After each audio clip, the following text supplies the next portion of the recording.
Ciao amici e amiche del segno dei gemelli, benvenuti, io sono Angela e questo è Exoteric World, è così che mi trovate sui social. Questo è l'oroscopo settimanale dal 20 al 26 luglio. Prima di iniziare vi ricordo che è una stesa generica, prendete solo ciò che vi risuona e se volete potete integrarla col vostro ascendente per avere più informazioni. In descrizione trovate le recensioni dei mazzi usati, i link per acquistarli, i link alle playlist per conoscere il significato delle carte della Sibilla Lenormand e della Sibilla italiana. Vi invito a iscrivervi e abbonarvi al mio canale per sostenere il mio lavoro. Vi ringrazio moltissimo se lo farete o l'avete già fatto. E adesso partiamo con la lettura. Innanzitutto andiamo a vedere le energie principali, i segni zodiacali da attenzionare e poi vedremo l'amore, il lavoro e le finanze. Allora, vediamo che il nostro punto di partenza è questa falce, quindi vuol dire che all'inizio alcune cose saranno o in fase di conclusione, potrebbe esserci un cambiamento improvviso o un taglio netto in alcune circostanze, oppure semplicemente questa carta vi sta chiedendo che è il momento giusto di prendere delle decisioni in un modo molto veloce, molto rapido. Può anche esserci finalmente la conclusione di una situazione che stiamo portando avanti da un po' di tempo e allora finalmente a fatica, è vero, però c'è soddisfazione.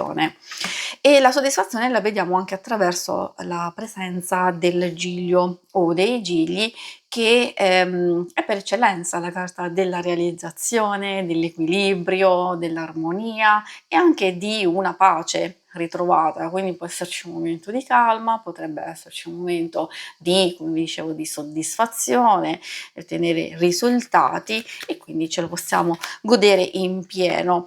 Alcune cose possono favorire magari anche nuovi inizi o cose che riguardano l'amore in senso lato. Che cosa vuol dire questa carta? Visto che è una stesa generica, effettivamente può riguardare l'amore, può riguardare un'intesa, prenderci cura di noi stessi, di qualcuno o delle cose più importanti. Infatti può riguardare sia le relazioni, anche l'amicizia e la famiglia, quindi possibili riconciliazioni, oppure può riguardare qualcosa di intenso e gioia, soddisfazioni che possiamo avere dalle cose che amiamo fare, quindi non si parla solo di amore, sentimento nei confronti di qualcuno, e come sottolineo sempre anche verso se stessi, ma si parla anche di progetti, di idee che probabilmente hanno bisogno di questa spinta ulteriore. I segni zodiacali da attenzionare sono principalmente quelli di terra, Toro, Vergine e Capricorno, e troviamo anche un po' quelli di acqua, Cancro, Scorpione e Pesci. E adesso procediamo con l'ambito amore. Ambito amore, andiamo a vedere per le coppie e le relazioni più importanti di amicizia e famiglia e poi vedremo i single. Questo girasole che ovviamente è una carta di gioia e è anche una carta di socializzazione e di apertura. Per le coppie vuol dire che c'è fiducia, c'è intesa, anche se c'è qualcosa che non va, comunque il focus si mantiene sulle cose più importanti. Allora magari potrebbe esserci un evento che vi rende felici o comunque che vi porta a distrarvi da alcune cose. Infatti la carta della lavanda vuol dire che nel corso della settimana potrebbe esserci un qualcosa che viene frenato, un qualcosa che viene bloccato. Allora se magari avete paura di non essere compresi, se magari c'è anche la paura di deludere oppure di dire qualcosa, non essere compresi al 100%. E allora, ecco, lo vediamo già dalle vostre carte, cercare di tagliare quello che non ci serve, le cose che ci bloccano o cercare un certo tipo di comunicazione sicuramente può aiutare. Dalle energie principali si vede che voi potreste al momento protendere verso l'attesa e verso la chiusura, magari scegliere al momento di non comunicare, di non dire nulla per aspettare il momento giusto. Ovviamente questo lo dovete valutare voi, potreste anche andare contro queste energie e cercare magari di privilegiare un certo tipo di confronto, di ascolto e di apertura. Questo vale anche, come vi dicevo, per tutte le relazioni più importanti, amicizia e famiglia, ovviamente abbiamo parlato di coppie. Per i single magari il girasole può portare o una nuova conoscenza o comunque la possibilità di rivedere, risentire una persona che per varie motivazioni abbiamo messo un po' da parte o l'abbiamo un po' persa.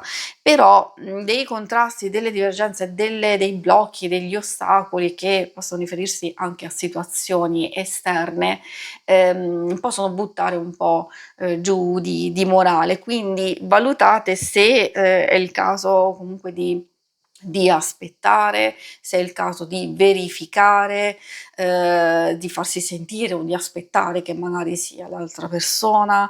Si vedono vecchie situazioni che in realtà con la carta della falce bisogna cercare di capire se chiudere, se tagliare nettamente e procedere, andare oltre, oppure cercare di capire se c'è una connessione, se c'è un qualcosa che magari valga la pena di continuare. Vediamo cosa vogliono dirvi adesso per le questioni più pratiche di lavoro, denaro e tutto quello che possiamo sapere appunto dalle nostre carte. Troviamo la carta del ladro. Non deve spaventare questa carta, ovviamente. Per onestà dico sempre che bisogna fare attenzione, magari anche una cosa negativa potrebbe aiutarci a disinnescarla, a fare più attenzione quando ci muoviamo, quando andiamo in giro, quando osserviamo intorno a noi. Purtroppo fa riferimento al furto, all'inganno, alla truffa, e quindi questo potrebbe essere già un indizio importante. Il furto potrebbe essere anche di energia, di gente che sfrutta la nostra pazienza, la nostra onestà, magari ci chiede o pretende troppo, magari viene dato un impegno e non viene soddisfatto, ci possono essere delle incomprensioni, dei litigi, avere a che fare con una persona che è inaffidabile oppure sfugge alle proprie responsabilità. Quindi qui si possono dire tantissime cose, ovviamente le dico per far sì che voi possiate utilizzarle al meglio in quello che state vivendo. Si vedono comunque dalla carta Gran Signore e Consolante Sorpresa che le cose possono volgere nel miglior modo possibile, quindi se già sapete di avere a che fare con delle persone inaffidabili, magari per alcuni se qualcuno vi deve dei soldi oppure vi promette di aiutarvi, di sostenervi e non lo fa, o magari se già c'è stato un impegno, una promessa del genere, forse potreste aspettarvi un qualcosa che slitta, un qualcosa che viene posticipato per varie motivazioni. Quindi non necessariamente è una carta totalmente negativa, vuol dire che magari ci possono essere degli impedimenti a livello esterno o strettamente personali che possono bloccare alcuni propositi, alcuni impegni, però potrebbe essere solo una fase passeggera. Infatti, come vi dicevo, poi c'è la consolante sorpresa, vuol dire che alcune cose volgeranno poi per il meglio, e questo vale per chi è al lavoro e soprattutto anche per chi è alla ricerca, perché ci lasciamo alle spalle, infatti viene tagliato un periodo non tanto positivo nelle finanze e anche nella ricerca del lavoro, e quindi aspettatevi qualche novità, qualche opportunità in arrivo. Si conclude qui la lettura, vi ringrazio per avermi seguita. Se volete in alto a destra trovate il logo per iscrivervi al canale, mentre in basso trovate le schermate per vedere il vostro oroscopo mensile e lunare quindicinale. Alla prossima, vi auguro una buona settimana. Ciao!